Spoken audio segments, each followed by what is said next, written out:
आज गणेश जी की चतुर्थी है, रिद्धि सिद्धि लेकर गणेश जी आपके घर में आए। मुंह उदास कर कर मत बैठना, लॉकडाउन जैसा चेहरा मत बनाना, अपने चेहरे पर प्रसन्नता रखना। चतुर्थी के दिन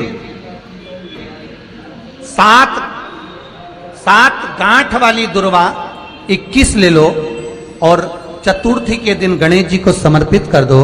पंचमी तिथि को उस दुर्वा को उठाकर दूध में डाल दो और उस दुर्वा को दूध में डालकर उस दूध में उस दुर्वा को मल लो और जिसके सफेद चमड़ी पड़ गई हो, चर्म रोग हो गया हो, उस दूध को उस दुर्वा के साथ, दूध नहीं भी हो तो पंचमी के दिन दुर्वा का लेपन शरीर पर कर लें।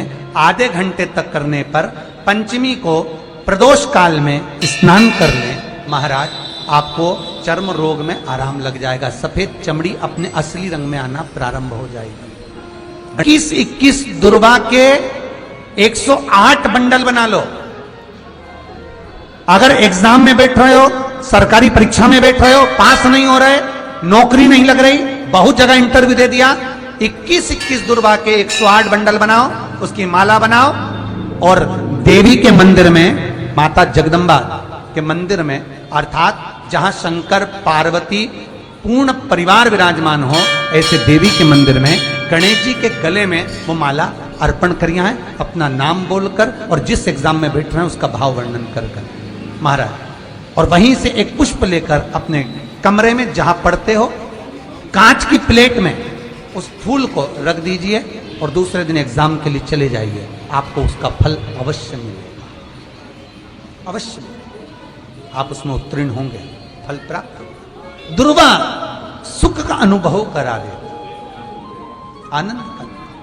पौष के महीने में 7 बेलपत्र, 1 लोटा पानी, 1 जल का पात्र और उस 7 बेलपत्र में भी मध्य की बेलपत्र में बीच वाली पत्ती पर केसर का भाग घिस कर चंदन बनाकर उससे ओम लिखकर और दोनों जो पत्तियां हैं उस पर गणेश जी, रिद्धि सिद्धि और माता पार्वती जी का, कार्तिकेय जी का स्मरण कर कर उस पत्ती पर केसर चंदन की बिंदी लगाकर बाबा देवाधिदेव महादेव को अशोक सुंदरी की जगह पर समर्पित करिए और उसी में से 1 बेलपत्र वापिस बाबा से लेकर आइए कि मेरा ये कार्य है बाबा और आपको करना है। लाखों के दुखड़े जो तू हर गया डमरू वाले, फिर मेरे दुखड़ों को देख कर क्यों डर गया डमरू वाले। बाबा तेरे भरोसे पर यह कार्य, शिव से निवेदन कर कर 1 बेलपत्र बाबा की वापिस लेकर आए, उसको संजो कर रखे। रोग की मुक्ति के लिए, चर्म रोग की मुक्ति के लिए स्वयं भास्कर भगवान देवाधिदेव महादेव के स्वरूप आनंदमय सुखमय सूर्य देवता की भी उपासना करिए। शिव के साथ सूर्य देव साथ में अगर वो दुर्वा का प्रयोग करना प्रारंभ करे तो अगर चमड़ी सफेद भी पड़ जाती है या चर्म रोग कैसा भी हो जाता है, धीरे धीरे ठीक होना प्रारंभ हो जाता है। शिव पंचायत में 5 स्थान पर लगाया गया चंदन व्यक्ति को बाधाओं से बचा लेता है, विपदाओं से बचा लेता है। जैसे पंचदेव का पूजन, शिव पंचायत का पूजन बाधाओं से बचा लेता है, विपदाओं से बचा लेता है। कई मंदिर ऐसे होते हैं जहां पर शिव पंचायत नहीं होती है, कई मंदिर ऐसे होते हैं जहां पर शिव पंचायत के देवता नहीं होते हैं।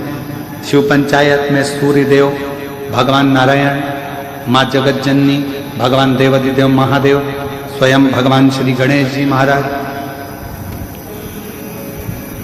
ये 5 देव शिव पंचायत के मूल देवता माने। पर कई मंदिर ऐसे हैं जहां पर शिव पंचायत में सूर्य देवता का मंदिर में मूर्ति नहीं है या भगवान विष्णु की मूर्ति नहीं है, शंकर जी की मूर्ति के, तो यहाँ शिव पंचायतन का पूजन का स्मरण करते हुए वर्णन किया गया लिंग पुराण के अंदर कि शिवलिंग में 5 जगह ऐसी होती है जहां पर अगर चंदन का लेपन कर दिया जाता है तो विपदा, बांधा, तकलीफें, कष्ट दूर होता चले। 5 स्थान बता, उसको समझिए। जैसे इसको देखो, ठीक है, ये शिवलिंग को अपन मान लो, इसको जलाधारी मानो, जहां से जल बहता, ठीक है। ये गोल भाग जलाधारी जिस पर शिवपिंडी रखी है, यहीं पर अपन गणेश जी कार्तिकेय का स्थान, बीच में अशोक सुंदरी का स्थान मान रहे। अब इसको समझिएगा, 5 स्थान बताए। पहला स्थान भगवान शंकर के पूरे शिवलिंग का मध्य भाग, ये पूरा जो शिवलिंग है शिव जी का, उस शिवलिंग का मध्य भाग प्रथम। द्वितीय है जहां पर गंगा का अविरल धारा निरंतर बह रही है, द्वितीय स्थान गंगा की धारा का मूल बिंदु शिखा, पहला। दूसरा, तृतीय स्थान उसी के सामने जो जलाधारी का पटका दिख रहा हो, दिखता है जलाधारी का सामने का हिस्सा, भीतर का हिस्सा नहीं, जिस पे रखा है वो हिस्सा नहीं, सामने जो दिख रहा है। 1, 2 और तृतीय स्थान मां अंबा जगदम्बा के कंठ भाग पर चंदन का लेप। महाराज 3 स्थान ये बताए। चौथा स्थान जहां से जल नीचे गिर रहा है, जल गिरने का जो स्थान छोटा सा एक भाग रहता है, जितनी जगह रहती है उसके मध्य भाग, चतुर्थ स्थान। और 5वें नंबर का जो भाग बताया गया वो अशोक सुंदरी का स्थान। ये 5 स्थान ऐसे हैं जहां चंदन का थोड़ी सी बिंदी भी अगर हम लगा देते हैं तो कैसी भी विषम परिस्थिति हो वो टल जाती है और बाबा की कृपा होना। पंचदेव, शिव पंचायत के 5 देवताओं का स्मरण कर कर, सूर्य देव, नारायण, मां अंबा, जगदम्बा, दुर्गा भवानी, भगवान देव महादेव, भगवान श्री गणेश जी महाराज का स्मरण कर कर पंचदेवों के नाम से पंच नहीं है अपने मंदिर में, शिव पंचायत नहीं विराज रही है या शिव पंचायत है नहीं, अपने मंदिरों में शिव पंचायत की मूर्ति नहीं है, तो हम 5 स्थान पर लेपन कर सकते। और हम तो यहां तक कहेंगे अगर कोई स्त्री हो, पुरुष हो, बच्चा हो, बूढ़ा हो, जवान हो, किसी को भी शरीर का चर्म रोग अगर हो गया है, चर्म रोग से अगर वो ग्रसित हो गया है, तो दुर्वा, यही 5 स्थान पर दुर्वा को समर्पित कर और वही दुर्वा वापिस लेकर और 5 दिन तक लगातार एक एक दुर्वा जो स्थान बताए हैं, प्रथम स्थान की दुर्वा पहले, द्वितीय स्थान, तृतीय स्थान की तीसरे दिन, चौथे स्थान की चौथे दिन, 5वें स्थान की 5वें दिन उस दुर्वा का सेवन करे धीरे धीरे।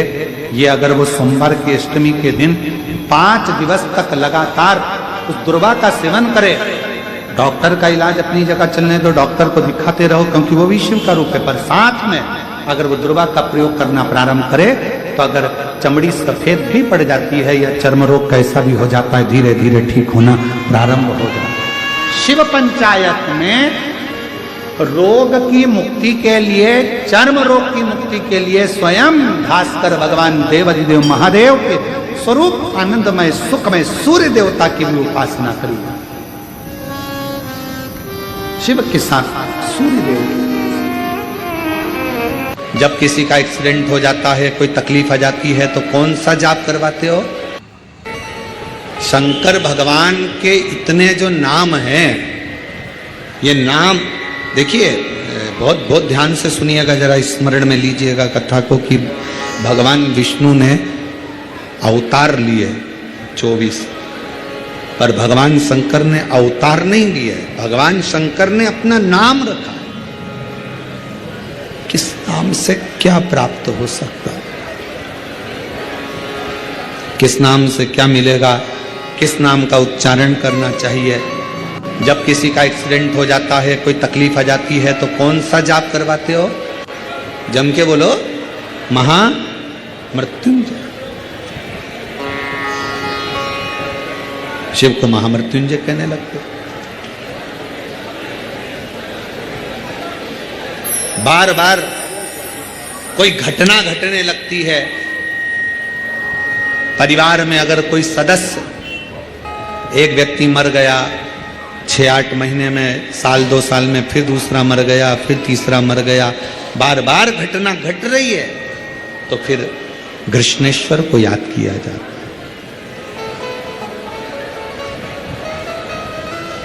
घड़े पर घड़ा, और कृष्णेश्वर का नाम लेकर जब दो, वो घड़ा पे घड़ा, आप लोग इधर राजस्थान में तो ज़्यादा चलता ही है, घड़े पर घड़ा, मतलब एक जो लोटा होता है पानी का कलश, उसके ऊपर दूसरा कलश रखा जाता है और वो दोनों कलश एक साथ लेकर जाते हैं शिव के मंदिर में। एक के ऊपर एक रखा, अलग अलग नहीं, एक के ऊपर एक रखा। वो जिसके घर में घटनाएं ज़्यादा घटती है, बार बार ऐसा लगता है कि एक्सीडेंट हो रहा है, ये गाड़ी तो अभी ली थी, फिर एक्सीडेंट हो गया, फिर हो गया, फिर हो गया, बार बार कोई लड़का बच्चा ऊपर से गिर गया, नीचे से गिर गया, ये हो गया। घटना यदि बार बार घट रही है तो कृष्णेश्वर महादेव का स्मरण करा।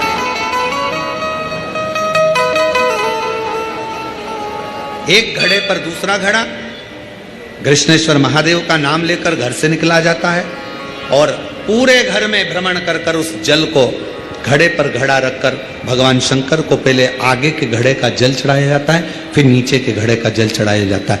एक बार यदि भूलवश भी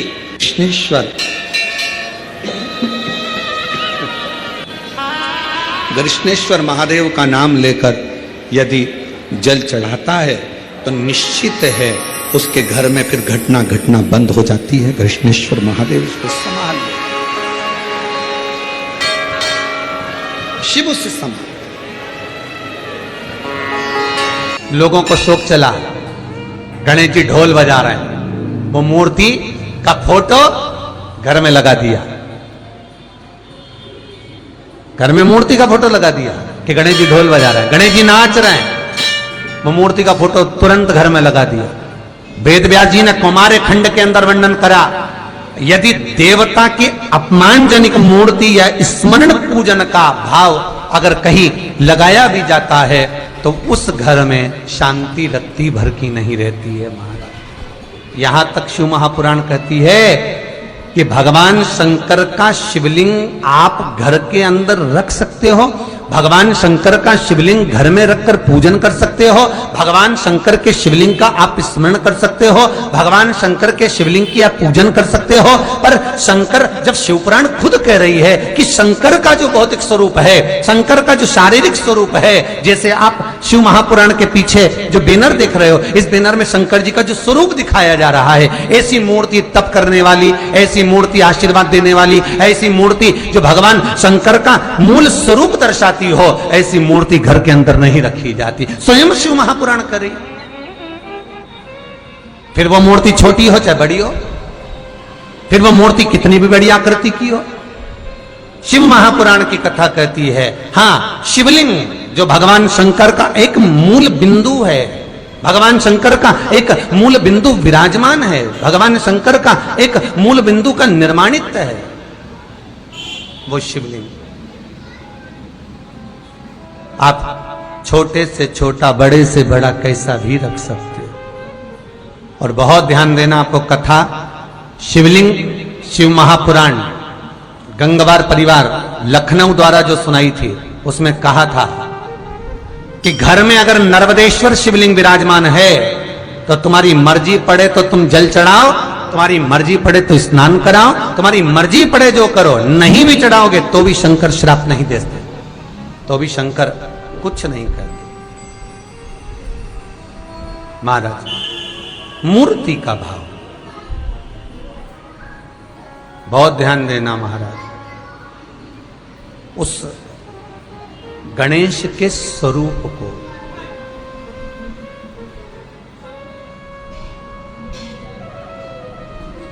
कल एक प्रश्न किसी ने व्हाट्सएप पर भेजा, बहुत सुंदर प्रश्न है, जिसने भी भेजा है बहुत सुंदर प्रश्न। वो प्रश्न गुरुजी, जैसे भगवान विष्णु, शिव, ब्रह्मा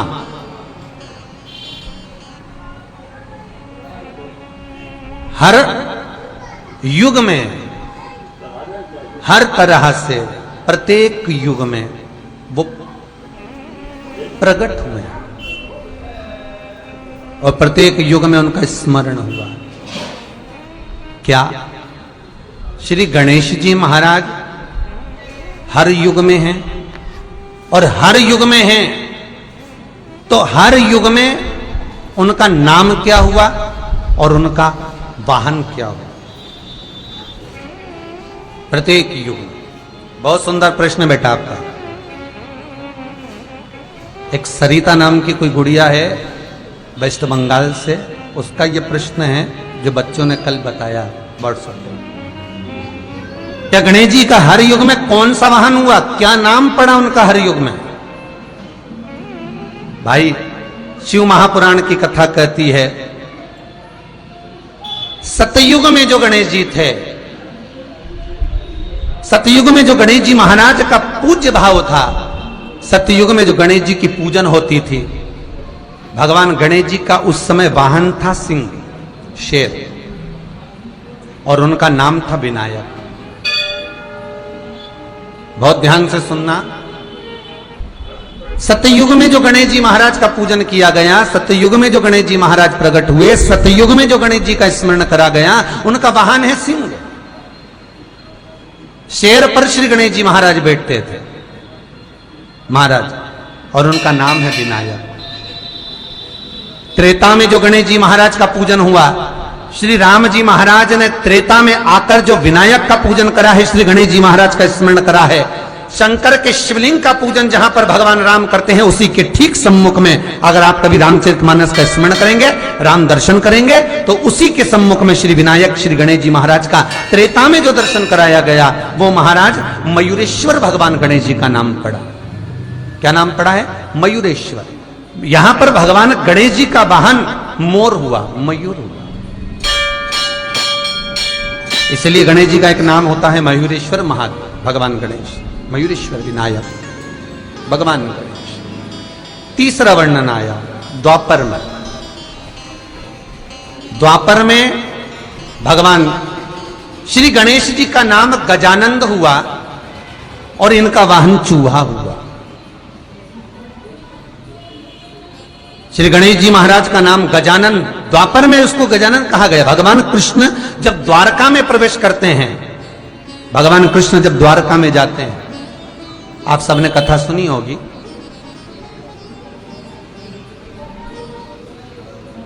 आप सभी ने स्मरण किया होगा कि जिस द्वारका में भगवान कृष्ण विराजमान होते हैं, ये द्वारका मेरे कृष्ण की नहीं थी।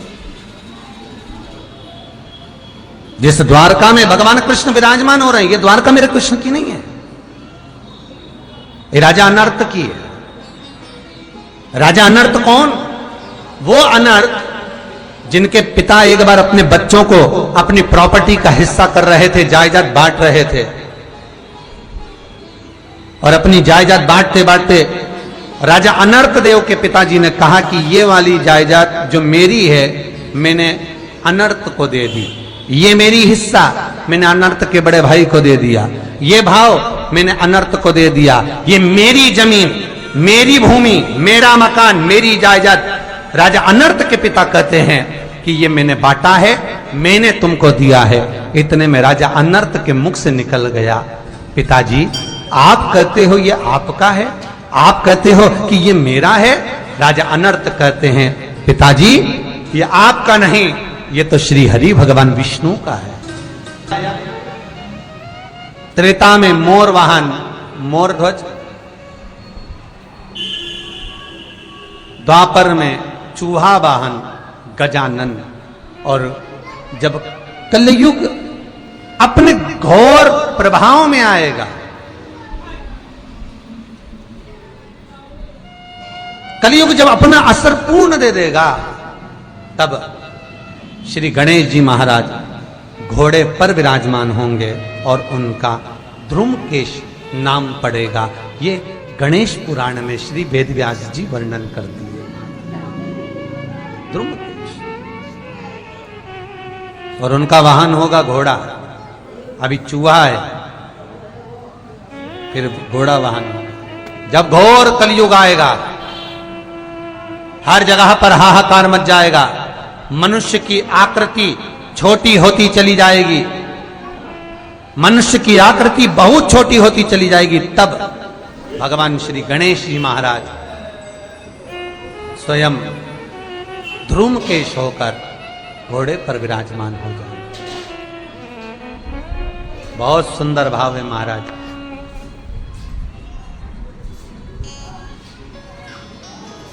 शिव, गणेश, कार्तिकेय का जो नाम कीर्तन है, नाम जाप है, वो जीवन का सुख देने वाला, जीवन का सुख। तो प्रश्न करने वाले ने गलत प्रश्न नहीं किया है, बिल्कुल सत्य प्रश्न है। और फिर निवेदन करूंगा, 33 कोटि देवता हमारे सम्मुख में विराजमान है, ये हमारे ऊपर है, हम किसको भजें, हम किसका स्मरण करें। लगना चाहिए कि गणेश जी बैठे और गणेश शिव पुराण आप सुन रहे हैं, और जितने लोग बैठकर कथा का लाभ ले रहे हैं भाव से, जितने टीवी पर बैठे प्रेम से, गणेश जी की सबसे पहली जो आरती हो, उस आरती के समय पर अगर धूप बत्ती जलाई जाए या गोबरी को जलाकर उसमें गूगल छोड़ी जाए, और गूगल छोड़ने के बाद गणेश जी का नाम ध्रुम वर्ण कह दिया जाए, तो गणेश जी को तुम्हारे घर की पूजा स्वीकार करना पड़ती है। बस वो समय हम जानते, हम तो बस उतना जानते हैं कि शिव महापुराण में लिखा और मुद्गल पुराण में लिखा, गणेश पुराण में लिखा, गणेश जी का एक नाम होता है ध्रुम वर्ण। क्या नाम है? ध्रुम वर्ण गणेश जी का एक नाम होता है। जब हम धूप जलाकर और धूप लगाने के बाद में गणेश जी की सबसे पहली आरती करने के पहले, अगर हम सबसे पहली आरती गणेश जी की कर रहे हो, अपने घर में स्थापना कर रहे हो, बिठा रहे हो, और तुम चाहते हो कि गणेश जी मेरे घर में आके मेरी पूजा को स्वीकार करें, और जो मांगू मेरा गणेश मुझे दे, पहला नाम लेकर पुकार लेना ध्रुम वर्ण विनायक, बैठो, बस काम हो गया। वो फ्री होकर आता, वो बैठता, अलमस्तता। कहां चढ़ाते हैं दुर्बा? गणेश जी का जो दांत टूटा है, उस दांत की ओर गणेश जी को दुर्वा समर्पित करी जाती है।